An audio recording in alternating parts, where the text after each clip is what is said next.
Suscríbete a Venganza Perfecta. Nos encantaría saber desde qué parte del mundo nos acompañas.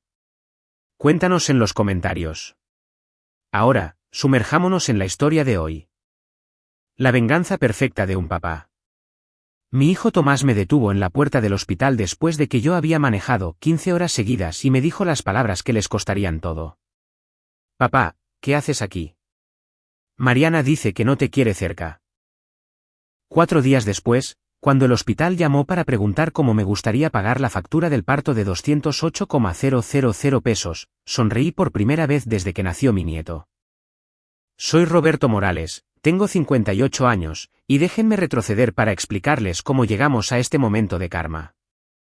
3 semanas antes, mi nuera Mariana me había llamado prácticamente radiante a través del teléfono. Papá Roberto, el bebé puede nacer en cualquier momento y nos encantaría que estuvieras aquí cuando llegue. Vas a ser un abuelo increíble. Debí haber sabido que algo andaba mal cuando empezó a llamarme Papá Roberto en lugar de solo Roberto. Después de 5 años de matrimonio con mi hijo Tomás, ella nunca había sido tan cálida. Pero la emoción de convertirme en abuelo por primera vez nubló mi juicio. A mis 58 años, había estado soñando con este momento desde que Tomás anunció el embarazo hace 8 meses. Yo vivo en Monterrey. Ellos viven en Guadalajara. Son 15 horas de carreteras desérticas y pasos por la sierra. Empaqué mi mejor ropa, compré regalos para el bebé e incluso me di el lujo de pagar una semana en un buen hotel cerca del hospital. Esta iba a ser la semana más importante de mi vida. El viaje en sí fue brutal. Me dolía la espalda de estar sentado tanto tiempo, pero cada kilómetro me acercaba más a conocer a mi nieto. Solo me detuve para poner gasolina y tomar café, llamando a Tomás 2 veces para ver si había alguna novedad.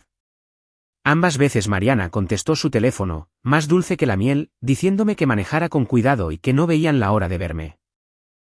Cuando por fin entré al estacionamiento del hospital a las 2 de la madrugada del martes por la mañana, agotado pero emocionado, sentí que había conquistado el mundo.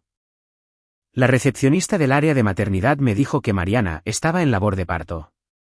Habitación 314. Prácticamente floté por el pasillo, con el corazón latiéndome a 1000 por hora por la anticipación. Fue entonces cuando encontré a Tomás caminando de un lado a otro afuera de la sala de partos, luciendo más estresado que emocionado. En el momento en que me vio, su rostro cambió. No fue de alivio ni de alegría, fue algo más parecido al pánico. Papá, ¿qué haces aquí? La pregunta me golpeó como una bofetada. ¿A qué te refieres? Mariana me invitó. Llamó y dijo que me querían aquí para el nacimiento. Los ojos de Tomás se desviaron hacia la puerta de la sala de partos y luego regresaron a mí. Parecía un hombre atrapado entre 2 decisiones imposibles. Ella cambió de opinión sobre tener familia aquí. Quiere que seamos solo nosotros 2. Pero manejé 15 horas, Tomás. Ya estoy aquí. No estoy pidiendo entrar a la sala de partos, solo estar cerca cuando nazca mi nieto. Lo sé, papá, pero Mariana está muy firme con esto. Ya sabes cómo se pone de emocional, y el doctor dijo que el estrés podría complicar el parto. Algo en su voz me dijo que este no era un cambio de opinión repentino de Mariana. Esto se sentía planeado, orquestado, pero yo estaba demasiado cansado y conmocionado como para ponerme a pelear en el pasillo de un hospital. Está bien, dije en voz baja. Me iré a mi hotel y esperaré tu llamada. Tomás pareció aliviado, lo que solo confirmó mi sospecha de que me estaban haciendo a un lado deliberadamente. Gracias, papá. Te llamaré en cuanto nazca el bebé. Pasé las siguientes 8 horas en mi habitación de hotel revisando mi teléfono cada 10 minutos. Cuando por fin llamó Tomás a las 10 de la mañana del miércoles, su voz se escuchaba exhausta pero feliz. Papá, ya está aquí. Benjamín Tomás Morales, 3 kilos con 230 gramos. Es perfecto. Felicidades, hijo. ¿Cuándo puedo conocerlo? Hubo otra pausa. Mariana está muy cansada, papá. El parto fue difícil. Quizás danos un día o 2 para instalarnos. Sentí como si estuviera rogando por migajas de mi propia familia. Tomás, soy su abuelo. Manejé 15 horas para estar aquí.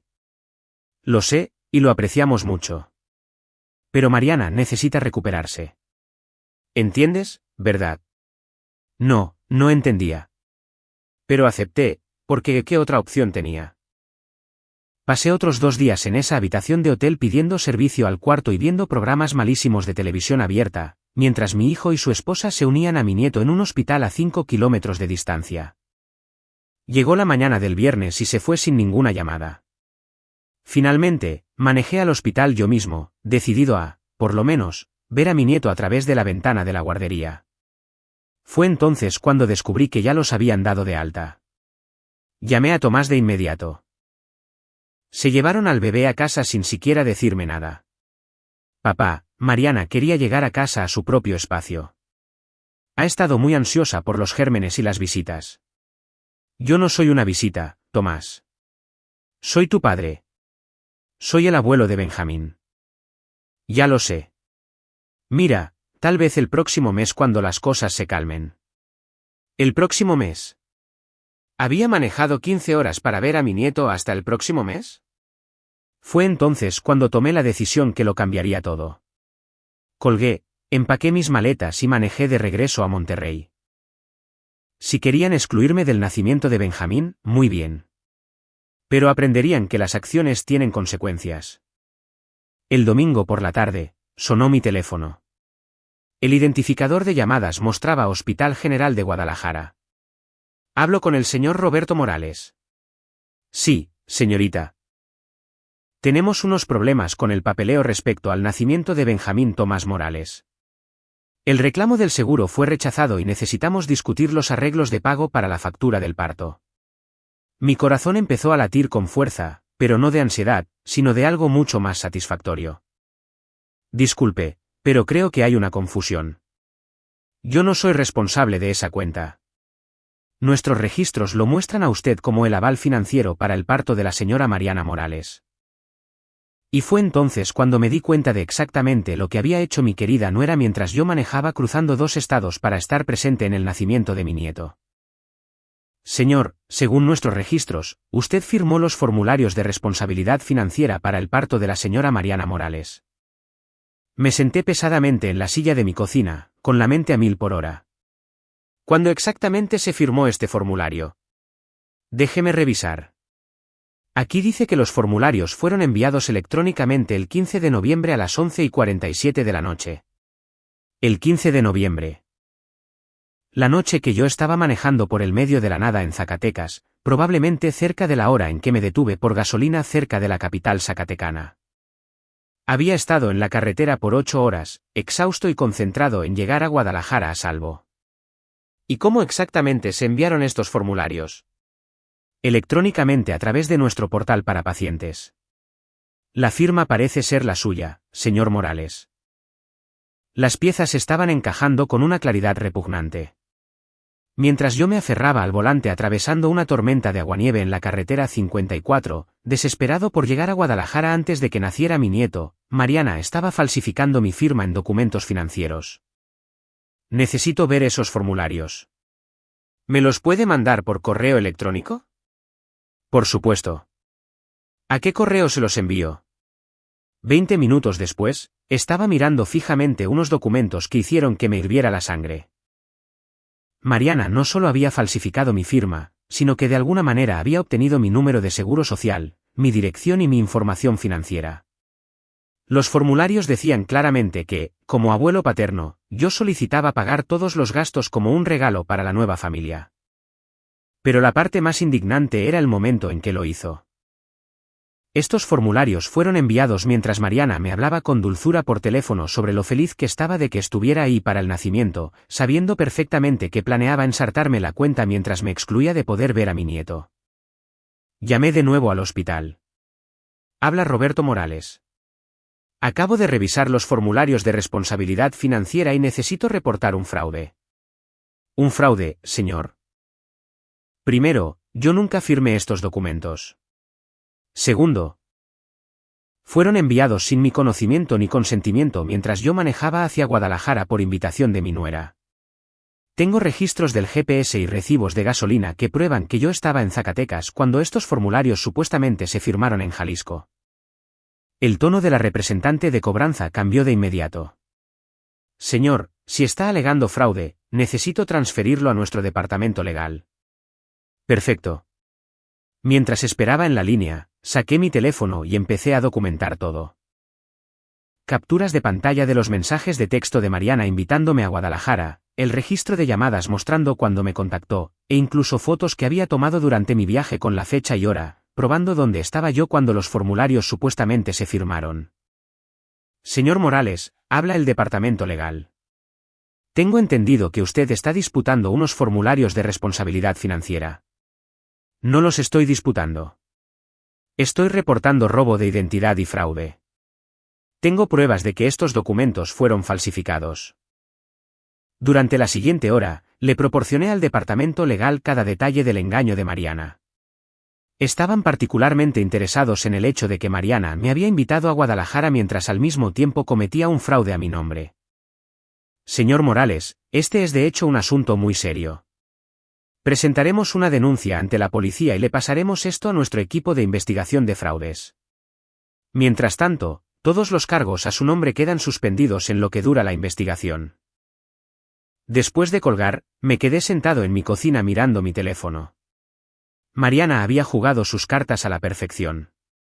Me había quitado del camino durante el parto, tuvo su momento familiar privado y planeaba atorarme con una cuenta de 208,000 pesos como insulto final.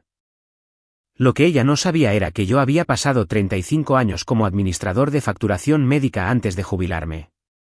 Sabía exactamente cómo funcionaban los hospitales y sabía que Mariana acababa de cometer varios delitos graves. Mi teléfono vibró con un mensaje de Tomás. Papá, espero que hayas llegado bien a casa. Mariana está muy bien y Benjamín es un bebé muy bueno. Pronto te mandaremos fotos. ¿Fotos?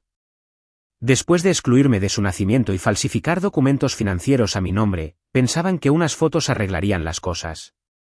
Le respondí, me alegra que todos estén sanos. Espero conocerlo pronto. Lo que no mencioné fue que acababa de pasar la tarde asegurándome de que el fraude de Mariana fuera investigado a fondo, tanto por el hospital como por la policía local. La mañana del martes trajo otra llamada del Hospital General de Guadalajara. Señor Morales, soy el detective Esteban Báez, de la Policía de Guadalajara. Nos han asignado para investigar el caso de fraude que usted reportó. Por supuesto. ¿Podría relatarme la línea de tiempo de los eventos que llevaron a la supuesta falsificación de los documentos? Durante los siguientes 45 minutos, le di al detective Báez un recuento detallado de todo lo que había pasado. La invitación de Mariana, el viaje de 15 horas, el que me rechazaran en el hospital, la posterior exclusión para ver a mi nieto y, por último, el descubrimiento de los formularios fraudulentos de responsabilidad financiera. Señor Morales, ¿tiene alguna documentación que respalde su versión de los hechos? Tengo mensajes de texto, registros de llamadas, fotos de mi viaje con la ubicación del GPS y la hora, además de recibos de hotel que prueban que yo estaba viajando cuando supuestamente firmé esos formularios. Necesitaremos copias de todo eso. Esto se perfila como un caso claro de robo de identidad y fraude. El hecho de que la perpetradora lo invitara a viajar mientras cometía delitos a su nombre sugiere premeditación. Premeditación. Mariana no solo había tomado una decisión desesperada en el momento. Había planeado todo este escenario. La invitación, la exclusión, el fraude. Todo había sido calculado para humillarme mientras me dejaba la carga de sus facturas médicas. Detective, ¿qué sigue ahora? Vamos a obtener órdenes judiciales para revisar registros financieros, vídeos de las cámaras de seguridad del hospital y la evidencia digital del envío de estos formularios fraudulentos. Si nuestra investigación confirma lo que me ha dicho, su nuera enfrentará varios cargos por delitos graves. El timbre de mi casa sonó esa tarde. A través de la mirilla, pude ver a una mujer de unos 30 años sosteniendo un sobremanila. ¿Roberto Morales? Sí. Soy Sara Cruz, investigadora del Departamento de Prevención de Fraudes del Hospital General de Guadalajara. Tengo unos documentos para que lo revise. Me entregó el sobre y esperó mientras lo abría. Adentro había copias impresas de los vídeos de seguridad de la noche en que se enviaron los formularios fraudulentos. Las capturas de pantalla mostraban a Mariana en una computadora de la sala de espera de familiares del hospital, escribiendo en su sistema de portal para pacientes. Señor Morales, estas imágenes fueron capturadas a las 11:52 de la noche del 15 de noviembre, aproximadamente 5 minutos después de que los formularios de responsabilidad financiera fueran enviados bajo su nombre. Ahí estaba Mariana, clara como el agua, encorvada sobre una laptop en la sala de espera del hospital. La hora en el vídeo mostraba que yo todavía estaba a 4 horas de Guadalajara, en algún lugar de la Sierra de Zacatecas, sin señal de celular. ¿Qué pasa ahora?, pregunté. La evidencia es contundente.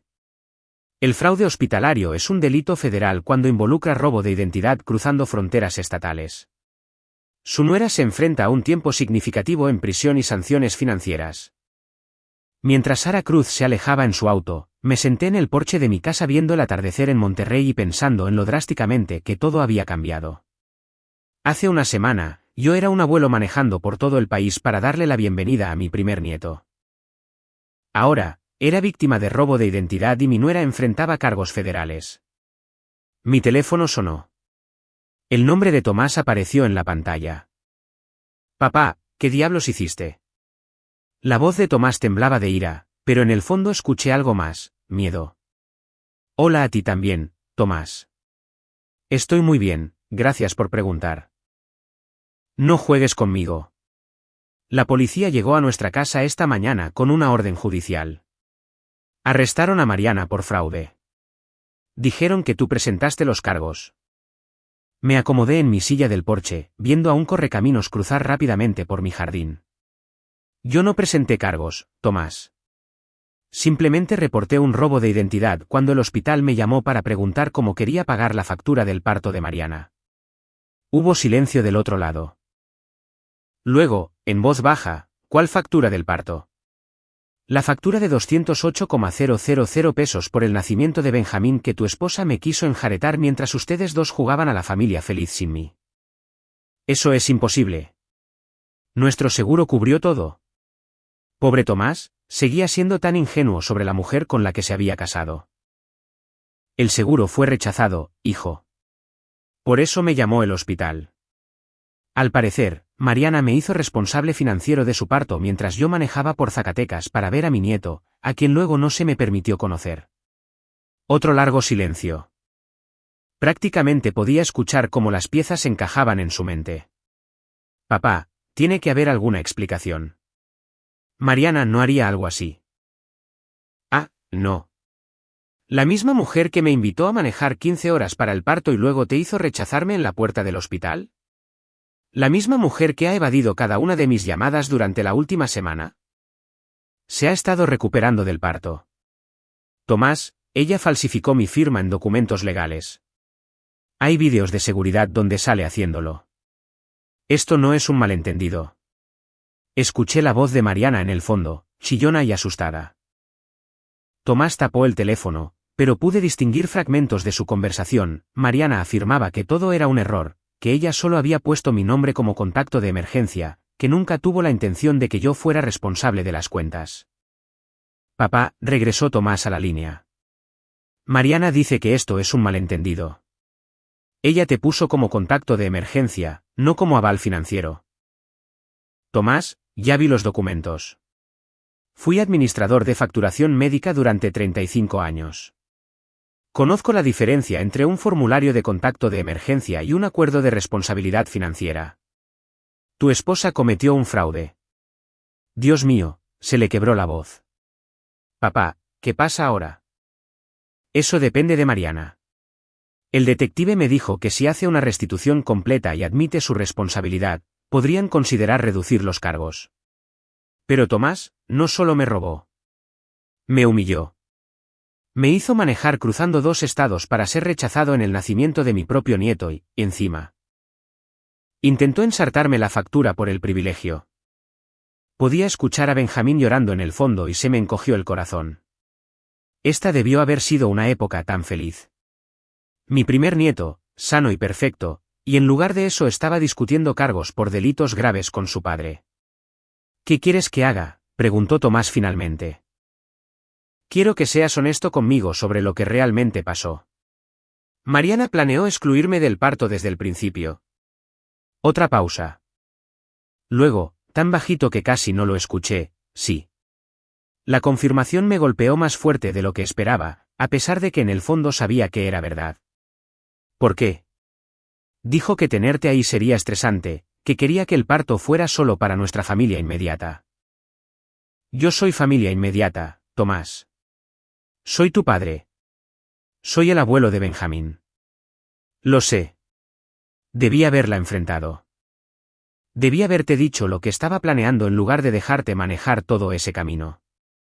Sí, debiste hacerlo, pero elegiste proteger sus sentimientos en lugar de los míos, y ahora ella enfrenta cargos federales porque ninguno de los dos pensó en las consecuencias.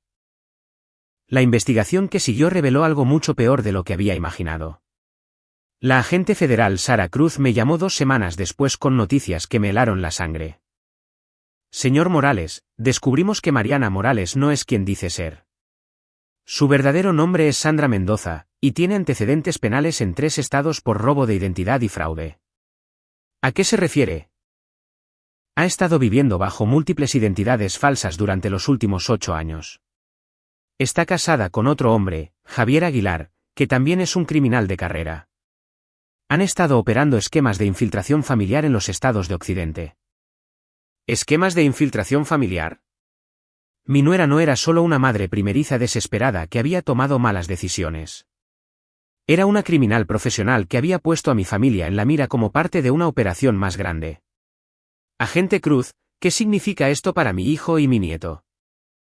Significa que el matrimonio de Tomás es fraudulento, y Sandra Mendoza ha estado planeando desaparecer con Benjamín y exigir dinero de rescate a su familia. Encontramos planes detallados en el departamento de Javier Aguilar cuando lo arrestamos en Tijuana. ¿Dinero de rescate? Habían planeado secuestrar a mi nieto y retenerlo por dinero. ¿Cuánto planeaban exigir? 8.500.000 pesos. Investigaron sus bienes, el valor de sus propiedades, sus cuentas de retiro. Sabían exactamente cuánto creían que usted podía pagar. Mientras la agente Cruz explicaba la magnitud de los crímenes de Sandra, me di cuenta de que mi negativa a pagar esa factura del hospital no solo había salvado mi dinero, sino posiblemente la vida de mi nieto. Si yo hubiera pagado en silencio los 208,000 pesos y me hubiera quedado callado, Sandra habría procedido con su plan de fingir su propia muerte y la de Benjamín, para luego desaparecer con Javier y mi nieto. El juicio comenzó 6 meses después. Cuando Sandra Mendoza subió al estrado de los testigos, finalmente dejó caer su máscara de inocencia. Ustedes se creían muy listos, le dijo a la sala del tribunal mirándome directamente, pero solo eran presas, blancos fáciles que merecían lo que les pasó. El jurado la declaró culpable de todos los cargos por robo de identidad, fraude, conspiración y conspiración para secuestro. El juez Martínez la sentenció a 15 años en una prisión federal. Al salir del tribunal, con Tomás cargando a Benjamín en su pecho, me di cuenta de que el plan de Sandra le había salido totalmente contraproducente. Ella había intentado destruir a nuestra familia, pero en realidad sus crímenes nos habían unido a Tomás y a mí más de lo que lo habíamos estado en años. Papá, me dijo Tomás mientras caminábamos hacia el auto, no sé cómo darte las gracias. ¿Por qué? Por negarte a dejar que se saliera con la suya. Si hubieras pagado esa factura del hospital y te hubieras quedado callado, Benjamín y yo probablemente seríamos sus víctimas para siempre, mientras ella planeaba peores crímenes. Miré a mi nieto durmiendo plácidamente en los brazos de su padre, totalmente ignorante de que su madre había planeado secuestrarlo y criarlo para ser un criminal. Tomás, en lo único que se equivocó Sandra fue en pensar que yo sería un blanco fácil. También se equivocó en algo más. ¿En qué? Ella pensó que la experiencia me hacía débil, pero la experiencia me enseñó exactamente cómo defenderme. El viaje de regreso a Monterrey ese día fue diferente de mi desesperado viaje de hacía 6 meses. Esta vez, Tomás iba en el asiento del copiloto mientras Benjamín dormía en su silla para auto detrás de nosotros. Teníamos mucho que resolver, acuerdos de vivienda, trámites legales para establecer la custodia exclusiva de Tomás, y terapia para que Tomás procesara el trauma de descubrir que todo su matrimonio había sido una mentira. Papá, dijo Tomás mientras cruzábamos hacia Nuevo León, necesito preguntarte algo. ¿Qué pasó? ¿Podemos Benjamín y yo quedarnos contigo un tiempo? Sé que es mucho pedir, pero necesito tiempo para resolver las cosas. La casa en Guadalajara tiene demasiados recuerdos de sus mentiras. Hijo, tú y Benjamín son bienvenidos todo el tiempo que necesiten. De todos modos, ese cuarto de visitas ha estado vacío demasiado tiempo. Tomás se quedó callado durante varios kilómetros. Luego dijo, sigo pensando en todas las veces que habló sobre su infancia, su familia, sus años de universidad. Cada historia era una mentira. Ni siquiera sé si de verdad amaba a Benjamín o si él solo era parte de su plan. Tomás, cualesquiera que hayan sido los motivos de Sandra, Benjamín está aquí ahora y está a salvo. Eso es lo que importa. Pero, ¿qué le digo cuando crezca? ¿Cómo le explico que su madre era una criminal que planeaba secuestrarlo? Pensé en eso durante mucho tiempo antes de responder. Le dices la verdad, que su abuelo lo amó lo suficiente como para luchar por él cuando personas malas intentaron lastimar a su familia, que a veces hacer lo correcto significa tomar decisiones difíciles, y que siempre estará a salvo porque tiene personas que de verdad lo aman. Las primeras semanas de nuestro nuevo arreglo de vivienda requirieron algunos ajustes. Tomás tuvo que aprender a ser un padre soltero mientras lidiaba con las secuelas legales de los crímenes de Sandra. Hubo declaraciones, reclamos de seguros y el complicado proceso de establecer legalmente que Benjamín era su hijo, a pesar de las circunstancias fraudulentas de su nacimiento. Me encontré cayendo en el ritmo de ser un abuelo muy involucrado de formas que nunca hubiera esperado, levantándome para darle el biberón a las 2 de la madrugada cuando Tomás estaba agotado, enseñándole a Benjamín a sonreír, a reír, a alcanzar sus juguetes. La simple alegría de ver a mi nieto descubrir el mundo que lo rodea. Tomás empezó a ir con una terapeuta, la doctora Amanda Torres, que le recomendaron para ayudarlo a procesar el trauma de descubrir que todo su matrimonio se había construido sobre mentiras. Le tomó meses dejar de cuestionar cada recuerdo, cada conversación, cada momento de felicidad que creyó haber compartido con Sandra. La parte más difícil, me dijo una noche mientras estábamos sentados en el patio trasero viendo a Benjamín jugar en su sillita mecedora, es preguntarme si alguna vez podré volver a confiar en mi propio juicio. ¿Cómo pude vivir con alguien durante 5 años y no saber quién era en realidad? Tomás, ella era una profesional. A esto se dedicaba. No fuiste ingenuo, fuiste normal. La gente normal no espera que la persona con la que se casaron esté operando una red criminal. La agente Cruz nos mantuvo al tanto de la investigación más amplia sobre la red de Javier Aguilar. Habían identificado al menos a 12 mujeres en 8 estados que habían estado operando esquemas similares. La condena de Sandra había sido la oportunidad que necesitaban para desmantelar toda la operación. Su caso fue único, nos dijo la agente Cruz durante una de sus actualizaciones. La mayoría de sus víctimas nunca se defendieron. O pagaban las cuentas fraudulentas para evitar un drama familiar, o les daba demasiada vergüenza reportar que fueron estafados por miembros de su familia. Su decisión de investigar y defenderse salvó no solo a su familia, sino probablemente a docenas de familias más. 6 meses después de la sentencia de Sandra, Tomás recibió una oferta de trabajo de una empresa de tecnología en Monterrey. Papá, podría seguir buscando algo en Guadalajara, pero la verdad me gusta como estamos aquí. A Benjamín le encanta tener a su abuelo cerca, y yo nunca me había sentido tan apoyado. ¿Qué me estás diciendo? Estoy diciendo que, si estás de acuerdo, me gustaría que esto fuera permanente. Podríamos buscar un lugar más grande, un sitio con espacio para todos nosotros. Miré a Benjamín, que ya tenía 8 meses de edad y balbuceaba felizmente en su periquera, con sus manitas agarrando todo a su alcance. Esta no era la forma en que había imaginado convertirme en abuelo, pero había resultado mejor que cualquier plan que hubiera podido hacer. Tomás, no hay nada que me gustaría más.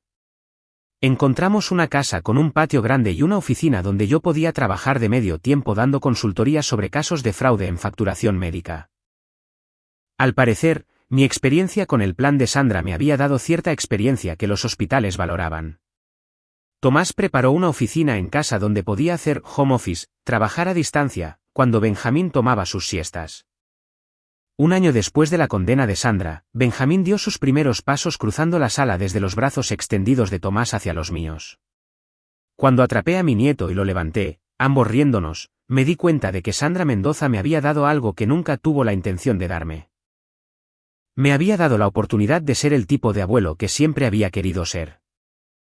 No solo alguien que lo visitaba en días festivos o enviaba tarjetas de cumpleaños, sino alguien que estaba allí en los momentos cotidianos que realmente importan. Sus primeras palabras, sus primeros pasos, los cuentos antes de dormir y las caricaturas de las mañanas. Ahora Benjamín tiene 2 años y me llama abuelo Beto. Cuando la gente pregunta por su madre, les digo que ella no está en la imagen, y la mayoría de las personas son lo suficientemente educadas como para no insistir en los detalles. Benjamín sabe que su papá y su abuelo lo aman, y por ahora, eso es suficiente. A veces pienso en lo que hubiera pasado si simplemente hubiera pagado esa factura del hospital de 208,000 pesos y me hubiera quedado callado. Sandra habría seguido adelante con su plan. Benjamín habría desaparecido. Tomás habría pasado el resto de su vida llorando por una esposa y un hijo que en realidad no estaban muertos. En lugar de eso, estamos construyendo algo real, una familia basada en la verdad en vez de mentiras, en el amor en vez de la manipulación, en protegernos unos a otros en vez de explotarnos. Y si algún otro depredador alguna vez pone en la mira a mi familia, aprenderá la misma lección que aprendió Sandra. Algunos abuelos son demasiado listos, demasiado tercos y demasiado experimentados como para ser víctimas fáciles. Confía en tus instintos cuando sientas que algo anda mal en las relaciones familiares. Los criminales cuentan con la lealtad de la familia para silenciar a sus víctimas, pero la verdadera familia se protege mutuamente del daño, no de las consecuencias. La experiencia y sabiduría que has ganado a lo largo de décadas no es debilidad. Es tu arma más fuerte contra aquellos que piensan que la edad te convierte en un blanco fácil.